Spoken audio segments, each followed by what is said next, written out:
యేసే పరిష్కారము అనుదిన Bible study కార్యక్రమం ప్రేక్షకులందరికీ యేసుక్రీస్తు వారి కృపగల నామమున వందనాలు.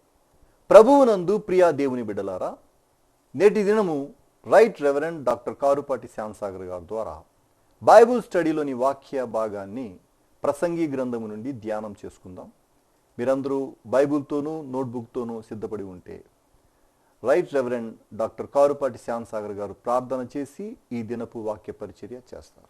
ప్రభువునందు ప్రియా దేవుని బిడ్డలారా, నేటి వాక్య ధ్యానము నిమిత్తం ప్రార్థిద్దాం. ఎపిసోడ్ సహకారులు కావాలి, ప్రభు సన్నిధిలో ప్రార్థించమని మనవి చేస్తున్నాను. ప్రార్థన. మమ్మలను మిక్కిలిగా ప్రేమిస్తున్న మా ప్రియ ప్రభు, మీకు వందనాలు, స్తోత్రాలు. నేటి వాక్య ధ్యానము ద్వారా మమ్మలను దీవించమని ప్రార్థిస్తున్నాము. మీ దివ్యమైన హస్తాలకు మమ్మలను సమర్పించుకుంటున్నాము. మీ చేతులకు మమ్మలను అప్పగించుకొనొచ్చు ఉన్నాము. నేటి వాక్య ధ్యానానికి సహకారులు లేరు ప్రభు, అనుగ్రహించండి. అనేకులతో మీరు మాట్లాడండి, మేలు చేయండి, మహిమ పొందండి. యేసు నామమున వేడుచున్నాము తండ్రి, ఆమెన్. ప్రభువునందు ప్రియా దేవుని బిడ్డలారా, దయచేసి మీ పరిశుద్ధ బైబిల్ గ్రంథాన్ని తెరవండి. ప్రసంగి గ్రంథము 2వ అధ్యాయము 12వ వచనము నుండి వాక్యాన్ని గమనించాలని నేను మనవి చేస్తున్నాను. రాజు తర్వాత రాబోవువాడు ఇదివరకు జరిగిన దాని విషయము సహితము ఏమి చేయునో అనుకొని నేను జ్ఞానమును, వెర్రితనమును, మతిహీనతను పరిశీలించుటకై పూనుకుంటుని. అంతటా చీకటి కంటే వెలుగు ఎంత ప్రయోజనకరమో, బుద్ధిహీనత కంటే జ్ఞానం అంత ప్రయోజనకరమని నేను తెలుసుకుంటుని. రాజు తర్వాత రాబోవువాడు. So I turned to consider wisdom and madness and folly. For what can the man do who comes after the king? Only what has already been done. రాజు తర్వాత రాబోవువాడు ఇదివరకు జరిగిన దాని విషయము సైతం ఏమి చేయునో అనుకుని పరిశీలించాలని నేను పూనుకున్నాను. చూడండి, రాజు తర్వాత రాబోవువాడు. ప్రభుత్వాలు మారతాయి, ప్రజలకు హోప్ కావాలి, ప్రజలకు నిరీక్షణ కావాలి. We will get something new and great things and better things. ఇదివరకు మాకున్న దానికంటే మాకు ఇప్పుడు గొప్ప కార్యాలు కావాలి, గొప్ప వసతులు కావాలి, గొప్ప కార్యక్రమాలు కావాలి, గొప్ప పనులు కావాలని ప్రజలు కోరతారు. దానికి అనుగుణంగా నూతనంగా రాజు స్థానంలో వచ్చిన వాడు చేయటానికి పరిశీలిస్తాడు. జ్ఞానంతో పరిశీలించాలని కోరుకున్నాడు, వెర్రితనం, మతిహీనతను పరిశీలించుటకు పూనుకున్నాడు. చీకటి కంటే వెలుగు ఎంత ప్రయోజనకరమో, బుద్ధిహీనత కంటే జ్ఞానం అంత ప్రయోజనకరమని తెలుసుకున్నాడు. చీకటి, వెలుగు, బుద్ధిహీనత, జ్ఞానం, వీటి ప్రయోజకత్వాన్ని గురించి ఆలోచించాడు. వెలుగు ఎంత అవసరమో, జ్ఞానం ఎంత అవసరమో నేను తెలుసుకున్నాను అన్నాడు. జ్ఞానికి కన్నులు తలలో ఉన్నాయి, బుద్ధిహీనుడు చీకటి యందు నడుస్తున్నాడు, అయినను అందరికీ ఒకటే గతి సంభవించునని నేను గ్రహించి తిని. The wise person has his eyes in his head, but the fool walks in darkness, and at I perceived that the same event happened to all of them. అందరికీ ఒకటే జరుగుతున్నట్టుగా నేను తెలుసుకున్నాను, ఇది వ్యర్థంగా అనిపిస్తోంది అన్నాడు. జ్ఞానికి కన్నులు తలలో ఉన్నవి. కన్నులు తలలో ఉండటం ఏమిటి అంటే బ్రెయిన్ ఉందని అర్థం. వివేచిస్తాడు. కనులుండి చూడలేని వాడు అజ్ఞాని, కనులతో కాక మనసుతో చూడగలిగేవాడు నిజమైన జ్ఞాని. కళ్ళు కనబడుతుంటాయి, కానీ రాంగ్ డెసిషన్స్ తీసుకుంటుంటారు. చూడకపోయినా రైట్ డెసిషన్స్ తీసుకునేవాడు తెలివిగలవాడు, మెదడులో కనులున్నవాడు. అంటే ఆ ఐడియా, ఆ విజన్, అండర్స్టాండింగ్ ఉన్నవాడు, వాడు గొప్పవాడు ఇప్పటికైనా. తర్వాత వచ్చినాం, అందరికీ ఒకటే గతి సంభవిస్తోందని చెబుతున్నాడు. అదే ఆలోచించాల్సిందే. 15 బుద్ధిహీనునికి సంభవించున్నట్లే నాకును సంభవించును గనుక నేను అధిక జ్ఞానం ఎలా సంపాదించినని నా హృదయమందు అనుకుంటుని ఇది వ్యర్థమే. బుద్ధిహీనుడు నేను ఈ రెండింటి మధ్య వ్యత్యాసం ఏమిటి అనేది పరిశీలించాను. నేనెంతో జ్ఞానం సంపాదించాను, అయినను నాకును బుద్ధిహీనునికి ఒకటే విధమైనటువంటిది ఫిజికల్ డెత్ వస్తుంది. నా జ్ఞానం వల్ల నాకు ప్రయోజనం ఏమిటి? ప్రియ దేవుని బిడ్డలారా, మన జ్ఞానం వలన మనకు ప్రయోజనం ఏమో కానీ మన జ్ఞానం వలన ఇతరులకు ప్రయోజనం ఉంటుంది, అది నిలబడే ఉంటుంది. జ్ఞానం కలిగిన వారు అనేక మంది కనిపెట్టినటువంటి ఇన్వెన్షన్స్ వాళ్ళకంటే కూడా ఇతరులకే బాగా ఉపయోగపడ్డాయి. కనుక జ్ఞానము ఇతరుల యొక్క క్షేమం కొరకు ఉపకరిస్తుంది, నీ క్షేమం కొరకు కాదు. బుద్ధిహీనులను గూర్చి ఉన్నట్లుగానే జ్ఞానులను గూర్చి జ్ఞాపకము ఎన్నటికీ ఉంచబడదు. బుద్ధిహీనులు జ్ఞానులు ఇద్దరిని గూర్చిన జ్ఞాపకాలు ప్రజల నుండి తొలగిపోతాయి. వాస్తవం.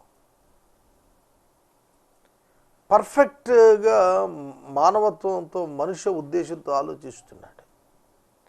మంచోడు చనిపోయినా మర్చిపోతారు, చెడ్డోడు చనిపోయినా మర్చిపోతారు. బుద్ధిహీనుడు చనిపోయినా మర్చిపోతారు, బుద్ధి గలవాడు చనిపోయినా మర్చిపోతారు. మర్చిపోవటం అనేది కామన్ థింగ్. తర్వాత రాబో దినములలో వారందరూ మరువబడిన వారై ఉంటారు. జ్ఞానులు మృతి పొందే విధమెట్టదు, బుద్ధిహీనులు మృతి నొందేటువంటి విధానం కూడా అలాంటిదే. మరి ఫిజికల్ డెత్లో ఏమి డిఫరెన్సెస్ లేవు. మంచోడు చనిపోతున్నాడు, చెడ్డోడు చనిపోతున్నాడు. మంచివానికి జబ్బులు వస్తున్నాయి, చెడ్డవానికి జబ్బులు వస్తున్నాయి. ఎంత విచిత్రం! చాలా విచిత్రం కాదు? చాలా మంచిగా ప్రవర్తించిన వారికి కూడా అదే రకంగా శారీరక మరణం వస్తుంది. చెడ్డగా ప్రవర్తించిన వాడికి శారీరక మరణం వస్తుంది. ఏమిటి డిఫరెన్స్? ఏమిటి? కనపడలేదు.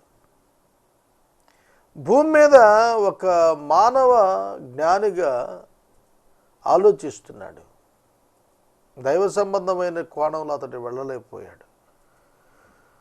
ఇది చూడగా సూర్యుని క్రింద జరుగున్నది నాకు వ్యసనం పుట్టించింది, అంతా వ్యర్థంగా గాలికి ప్రయాసపడినట్టుగా కలుగుతోంది కనుక నా బ్రతుకుట నాకు అసహ్యమాయను. చాలా భయంకరమైన మాట వాడాడు 17వ వచనంలో. I hate the life, I hated life because what is done under the son was grievous to me, for all is vanity and is striving off to win. గాలికి ప్రయాసపడినట్లుగా ఉంది జీవితం, ఇది వ్యర్థంగా కనిపిస్తోంది, ఇది వ్యర్థంగా కనిపిస్తోంది అన్నాడు. ప్రియమైన దేవుని బిడ్డలారా, ఈ సమయంలో నేను మనవి చేస్తున్నాను, జీవితంలో గాలికి ప్రయాసపడినట్లుగా ప్రయాసపడుతున్నారా? వ్యసనంగా కనిపిస్తోంది, అందుకే జీవితాన్ని అసహ్యించుకుంటున్నాడు. బ్రతకటం అసహ్యంగా ఉంది, నా జీవితం నాకు అసహ్యాన్ని పుట్టిస్తోంది అన్నాడు మహాజ్ఞాని. He's not happy with his life. తన జీవితాన్ని చూసుకున్నప్పుడు సంతోషంగా ఉండలేకపోయాడు. కారణం ఏంటి? ఈనాడు నీ జీవితం నీకు సంతోషాన్ని ఇస్తోందా? నీ బ్రతుకు నీకు అసహ్యం కలిగిస్తోందా? If you are a believer, నువ్వు విశ్వాసం అయితే నీ జీవితం బ్యూటిఫుల్గా ఉంటుంది, మీనింగ్ఫుల్గా ఉంటుంది, చాలా ప్రైరేజ్డ్గా ఉంటుంది. అలా కాకుండా నా బ్రతుకు నాకు అసహ్యం అయిపోయింది, ఐ హేటెడ్ లైఫ్, బ్రతకటం అంటే అసహ్యం అయిపోయింది అన్నాడంటే మిజరబుల్ కండిషన్. చాలామంది ఆత్మహత్యలు చేసుకుంటున్నారు. కారణం జీవితంలో అర్థం లేదని. సోదరుడా, సోదరి, ఒకే జీవితం దేవుడు మనకిచ్చింది. ఆ ఒక్క జీవితంలోనే ఆనందంగా జీవించడం మనం నేర్చుకోవాలి. సూర్యుని క్రింద నేను ప్రయాసపడి చేసిన పనులన్నింటి తరువాత నా తరువాత వచ్చువానికి నేను విడిచిపెట్టాలని తెలుసుకుని నేను వాటి యందు అసహ్యపడి తిని. చూడండి, మనిషి ఆలోచనలు ఎట్లుంటాయి. నేను చనిపోతే నేను సంపాదించినవి నావి అన్నీ వేరొకరికి అప్పగించాలని అనుకుంటేనే నేను సంపాదించిన వాటిని చూస్తే నాకు అసహ్యం పుట్టింది అన్నాడు. ఎందుకంటే డెత్ ఈజ్ సర్టెన్. మానవునికి మరణం తథ్యం. ఆ మరణం తర్వాత నా వస్తువులన్నీ ఎవరి అయిపోతాయి. కాబట్టి వాటిని చూస్తే నాకు అసహ్యం వస్తుంది అన్నాడు. జీవితంలో తృప్తి లేదు, ఆనందం లేదు, సంతోషం లేదు, కన్ఫ్యూజన్, అంతా కూడా ప్రశ్నార్థకంగానే ఉంది అతని జీవితం. వాస్తవమే. మరి లోకంలో ఆలోచన చేస్తే మనం ఒక కారు వాడుతున్నాం, ఒక కారుకి మనం ఓనర్, కానీ మనం చనిపోతే ఆ కారు వేరొకడు ఓనర్ అవుతాడు. అలాగే ఇల్లు, పొలం, స్థలం అన్నీ కూడా, అవన్నీ కూడా నేను చనిపోయిన తర్వాత నావి కావు అని ఆ భావన వస్తేనే వాటి మీద నాకు అసలు వ్యామోహం పోయింది, అవి నాకు అసహ్యంగా నేను ఎంచుకున్నాను అన్నాడు. ఒక దినాన మన అందరం చనిపోతాం. దేన్ని తీసుకెళ్తాం? దేన్ని తీసుకెళ్తాం? లోకం మీద అసహ్యం పట్టడం లేదా? నీవు తీసుకొని వెళ్ళలేనటువంటి దాన్ని సమకూర్చుకుంటున్నావు భూమి మీద. అది నీకు తృప్తినివ్వదు, నీ మీద నీకే అసహ్యాన్ని ఇస్తుంది. వాడు జ్ఞానము గలవాడై ఉండునో బుద్ధిహీనుడై ఉండునో అది ఎవనికి తెలియను. అయితే సూర్యుని క్రింద నేను ప్రయాసపడి జ్ఞానము చేత సంపాదించుకున్న నా కష్ట ఫలమంతటి మీదను వాడు అధికారి ఉండును, ఇది వ్యర్థమే. నా తర్వాత వచ్చేవాడు జ్ఞానై ఉంటాడో అజ్ఞానై ఉంటాడో నాకేం తెలుస్తుంది. కాబట్టి అది నాకు వ్యర్థంగానే కనిపిస్తోంది. నా కష్టఫలమంతటి మీద వాడు అధికారి అయిపోతాడు. కనుక ఇది కూడా నాకు వ్యర్థమే అనిపిస్తోంది ఈ సంపాదన అన్నాడు. చాలా మంచిది ఆ అవగాహన. నాకు తెలిసిన ఒక ధనవంతుడు ఉన్నాడు. అతడు చనిపోయాడు. అతడు బ్రతికి ఉండగా అతడు ఎవరిని రానిచ్చేవాడు కాదు, ఎవరికి ఏం పెట్టేవాడు కాదు, తనే అనుభవిస్తూ ఉండేవాడు. అతడు చనిపోయాడు. ఆ తరువాత వేరొకరి స్వాధీనానికి అది వెళ్ళిపోయింది, ఆ ఆస్తి పోయింది. మానవుడు బ్రతికుండగానే తన వరకు అనుభవించగలుగుతాడు. తన మరణానంతరం అది వేరొకరికి వెళ్ళిపోతుంది, దాన్ని నువ్వేమీ చేయలేవు. కాబట్టి దాన్ని చూసినప్పుడు నాకు అది వ్యర్థంగా అనిపిస్తోంది అన్నాడు. నా వెనక వచ్చేవాడు జ్ఞానం గలవాడో కాదో ఎలా తెలుస్తుంది? మన సక్సెసర్ ఎవరు? అతడు మనకంటే మెరుగ్గా ప్రవర్తించగలుగుతాడా అనే ఆలోచన మనకు ఉండాలి. నా మాట వింటున్నారా? నా వెనుక వచ్చేటువంటి వాడు నా యొక్క ఐడియాలజీతో ఉంటాడా అనేది నేను ఎలా చెప్పగలుగుతాను? చెప్పలేను. రాజులు మారారు. బైబిల్ గ్రంథంలో రాజులు మారే కొలది పరిస్థితులు మారాయి. ఎక్కడ కూడా గత రాజు వలె ఎవరు ప్రవర్తించరు. ఎవరు ఇండివిజువాలిటీ వాళ్ళకు ఉంటుంది. కావున సూర్యుని కింద నేను ప్రయాసపడ్డాను, ఆ విషయమై నేను ఆశ విడిచిన వాడిని అయ్యాను. ఒకడు జ్ఞానంతోనూ తెలివితోనూ యుక్తితోనూ ప్రయాసపడి ఏదో ఒక పని చేస్తాడు. అయితే దాని కొరకు ప్రయాస పడని వానికి అతడు దాన్ని స్వాస్థ్యంగా ఇచ్చివేయవలసి వచ్చును. ఇది గొప్ప వ్యర్థమైనదిగా చెడుదిగా కనబడుతుంది. చాలా పోరాడి సంపాదిస్తాడు, కానీ దాన్ని వదిలి వెళ్ళిపోవాల్సి వస్తుంది. నాకు తెలిసిన ఒక అధికారి యవనుడే ఒక పెద్ద ప్రమోషన్ పొందాడు. అతడు దానికోసం చాలా పోరాడాడు. ఆ ప్రమోషన్ రేపు పొద్దున రిసీవ్ చేసుకుంటాడు అనగా ఆ రాత్రి ఆయనకి గుండెపోటు వచ్చింది. ఉదయం 10:30 గంటలకు ఆ ఫ్యాక్స్లో ఆ సమాచారం అతని ప్రమోషన్ అతనికి తెలుస్తుంది అనగా అతడు 8:30 గంటలకి చనిపోయాడు.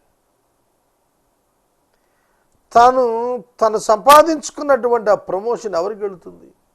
ఆయన చనిపోయాడు కాబట్టి ఆ సీట్లో వేరొకటి వెళ్ళిపోతాడు. అదే చెబుతున్నాడు, నా కష్టఫలమంతటి మీద వేరొకడు అధికారై ఉంటాడు. నేను ప్రయాసపడి జ్ఞానం సంపాదించుకున్నాను. సూర్యుని క్రింద నేను ఎంతో ప్రయాసపడ్డాను ఈ జ్ఞానం సంపాదించడానికి, కానీ ఇదంతా వ్యర్థమే. అవునండి, మన జీవితం లోకంలో ఆలోచిస్తే వ్యర్థమే, కానీ క్రీస్తు యేసునందు మన జీవితం పరమార్థం కలిగినది. కావున సూర్యుని క్రింద నేను పడిన ప్రయాసమంతటి విషయమై నేను ఆశ విడిచిన వాడనైపోయాను. చూడండి, చివరి దశలో పడక మీదకు వెళ్ళిపోయినప్పుడు వెనక్కు తిరిగి చూసుకుంటే ఎన్నో ప్రయాణాలు, ఎన్నో పోరాటాలు, ఎన్నో విజయాలు, ఎన్నో సాధించినవి, ఎంతో ఘనత అన్నీ కనిపిస్తాయి.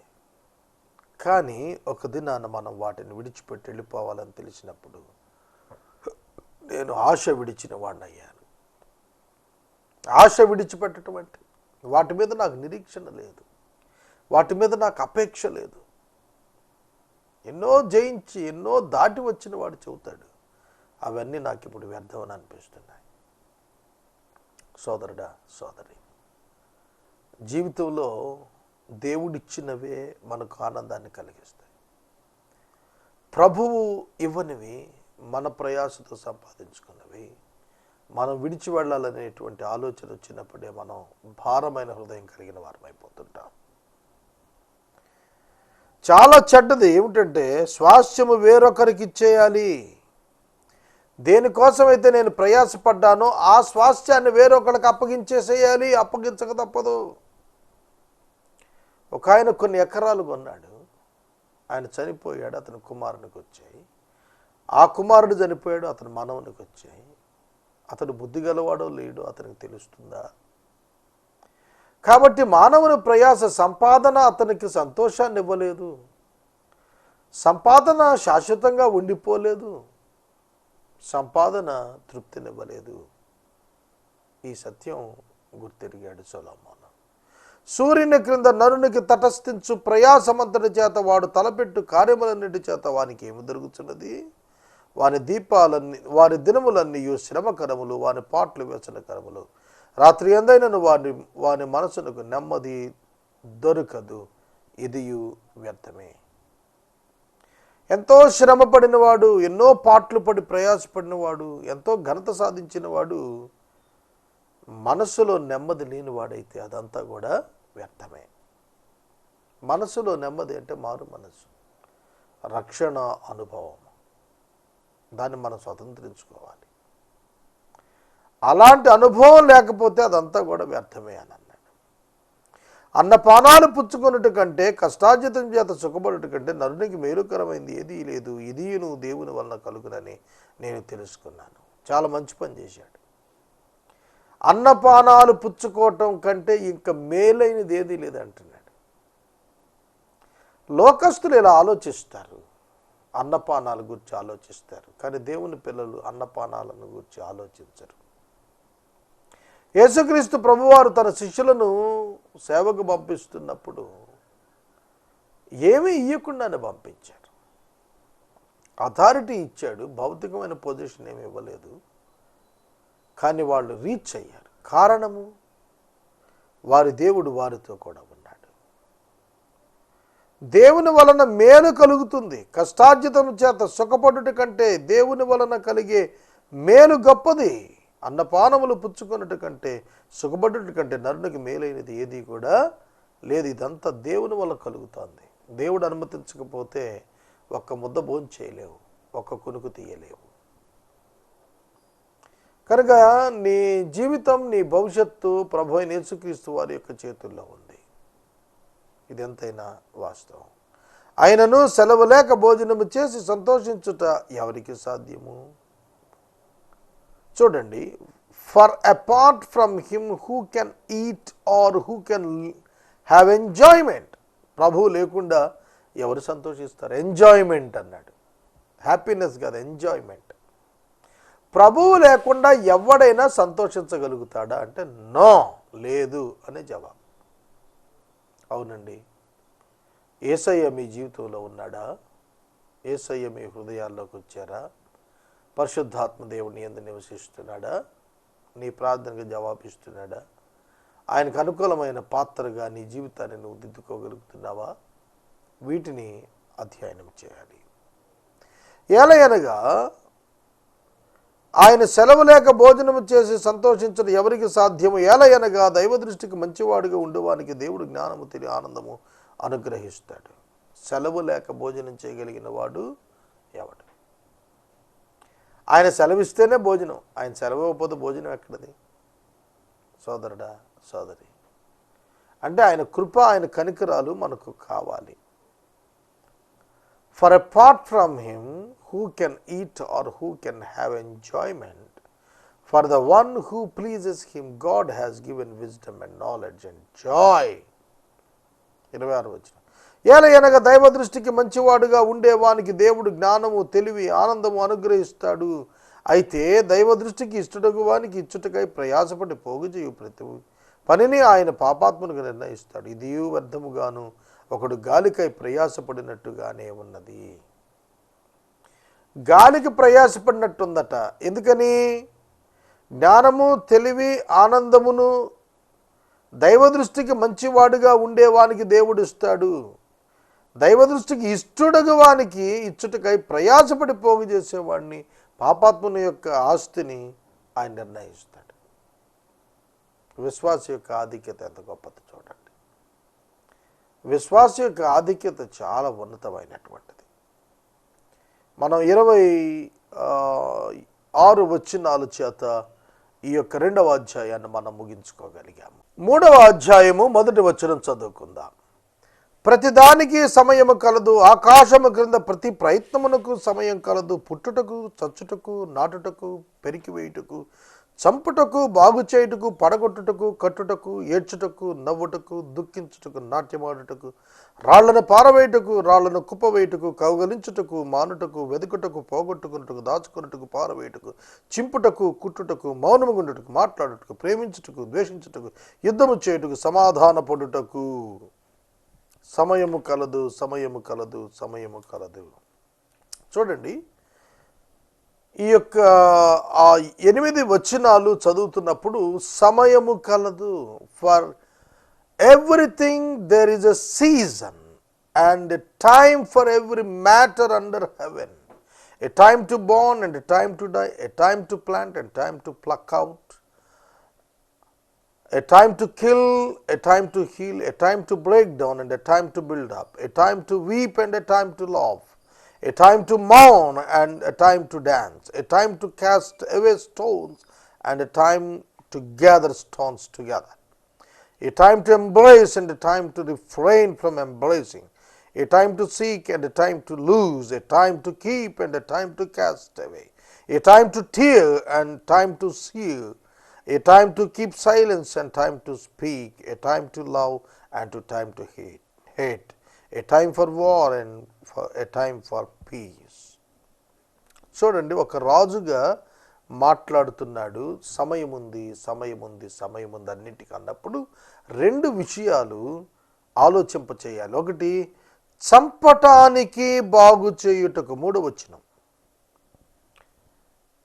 సొలొమోను యొక్క ఆధ్యాత్మిక జీవితం బాలేదని చెప్పడానికి ఈ మాటలు 2 ఉపకరిస్తాయి. ఒకటి, చంపుటకు సమయం కలదన్నాడు. 2, ద్వేషించుటకు సమయం కలదన్నాడు. ఈ 2 కూడా ఆత్మ సంబంధమైన వ్యక్తి చేయకూడని పనులు. ఆత్మ సంబంధమైన వ్యక్తి చంపుటకు ఎందుకు వెళ్తాడు? ఏ టైమ్ టు కిల్. ఎట్లా చంపేస్తావు? విశ్వాసి ఇంకొకరిని చంపటం నరహత్య కాదు. ధర్మశాస్త్రం ఏం చెబుతోంది? నరహత్య చేయకూడదని చెబుతాను. చంపొద్దు, చంపుతానంటున్నాడు. సొలొమోను చంపటానికి కూడా సీజన్ ఉందంటున్నాడు.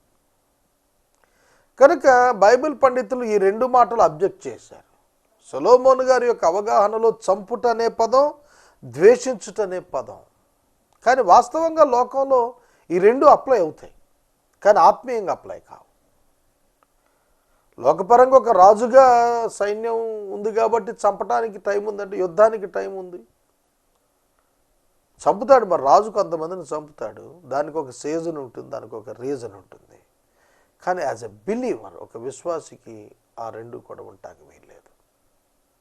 ప్రేమించు, ద్వేషించద్దు. ఇక్కడ మీరు చూడండి, ఆకాశం కింద పుట్టుటకు సమయం ఉంది, చచ్చుటకు సమయం ఉంది. It's not in your hands. సమయం ఉంది అన్నప్పుడు నీ చేతుల్లో ఏం లేదు. నాటడానికి సమయం ఉంది, పెరికి వేయటానికి సమయం ఉంది. ఇవన్నీ కూడాను లోకపరంగా చెప్పుకుంటూ వస్తున్నాడు, కానీ ఆత్మ సంబంధంగా వీటిని అతడు వాటిని రుజువు చేసుకోలేడు. స్పిరిచువల్ మ్యాన్ ఈ విధంగా చేయడు. చంపాలేడు, ద్వేషించలేడు. ఇది మనం అర్థం చేసుకోవలసింది. కష్టపడిన వారికి తన కష్టము వలన వచ్చిన లాభమేమి? ప్రశ్నార్థకం. అవును, లోకంలో ఇదే ప్రశ్న. కష్టపడ్డాడు కష్టపడ్డాడు కష్టపడ్డాడు, ఏమిటి ప్రయోజనం? ఆస్తి కూర్చుకున్నాడు కానీ అనుభవించలేడు. వృద్ధుడైపోయిన తర్వాత అనుభవించలేడు. డైజెస్టివ్ సిస్టమ్ పాడైపోతుంది, అనారోగ్యం వచ్చేస్తుంది, శరీరం తగ్గిపోతుంది, శరీరం బలహీనమైపోతుంది. సంపాదించినవన్నీ ఎవనివవుతాయి? ఏమిటి అతనికి ప్రయోజనం కష్టం వల్ల? నరుల అభ్యాసం పొందాలని దేవుడు వారికి పెట్టి ఉన్న కష్టానుభవాన్ని నేను చూచితిని. దేని కాలమందు అది చక్కగా ఉండినట్లు సమస్తం ఆయన నియమించి ఉన్నాడు. మంచి మాట చెప్పాడు 11వ వచనం. He has made everything beautiful in its time. Wonderful. In its time. He made beautiful everything in its time. ఇది మనం గుర్తెరగాలి. మన జీవితం 77-80 ఏళ్లలో ఆయన బ్యూటిఫుల్గా చేస్తాడు మన జీవితాన్ని. ఇన్ ఇట్స్ టైం, ఆయన చిత్తానుకూల సమయంలో. మనం అనుకున్న సమయంలో కాదు. మనం చాలా రకాల ప్రణాళికలు వేస్తుంటాం, అవేవి నడవం. ఆయన మన పట్ల అనుకున్న విధము, ఆయన అనుకున్న సమయానికి మన జీవితాలకి శ్రేష్టమైనవి దొరుకుతాయి. కనుక you should wait upon the Lord. మనం దేవుని పైన ఆధారపడి జీవించాలి. ఆయన శాశ్వత కాల జ్ఞానమును నరుల హృదయం అందించి ఉన్నాడు, కానీ దేవుడి చేయి క్రియలను పరిశీలనగా చేయుటకు అది చాలదు. మానవ విజ్డమ్, మానవ జ్ఞానము దైవ సంబంధమైన విశేషాలను విశ్లేషించలేదు. అట్టి జ్ఞానము దేవుని కార్యములను వివేచింప సరిపడదు అన్న మాట వాస్తవం. 12వ వచనం నుండి రేపటి వాక్య ధ్యానంలో మనం ధ్యానం చేద్దాం. ఎపిసోడ్ సహకారులు లేరు, దయచేసి ముందుకు రమ్మని ప్రభు పేరట నేను మనవి చేస్తూ ఉన్నాను.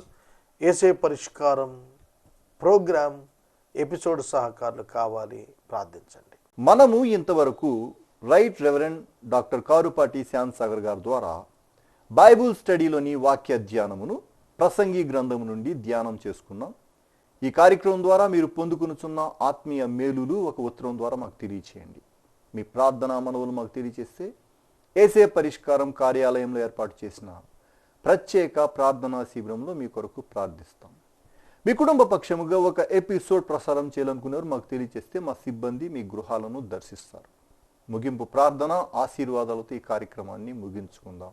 ప్రార్థించుదాం. మమ్మల్ని మిక్కిలిగా ప్రేమిస్తున్న మా ప్రియ తండ్రి, మీకు వందనాలు. వాక్యము విన్న బిడ్డలను దీవించము. ఘనత మహిమ ప్రభావాలను మీరే పొందము.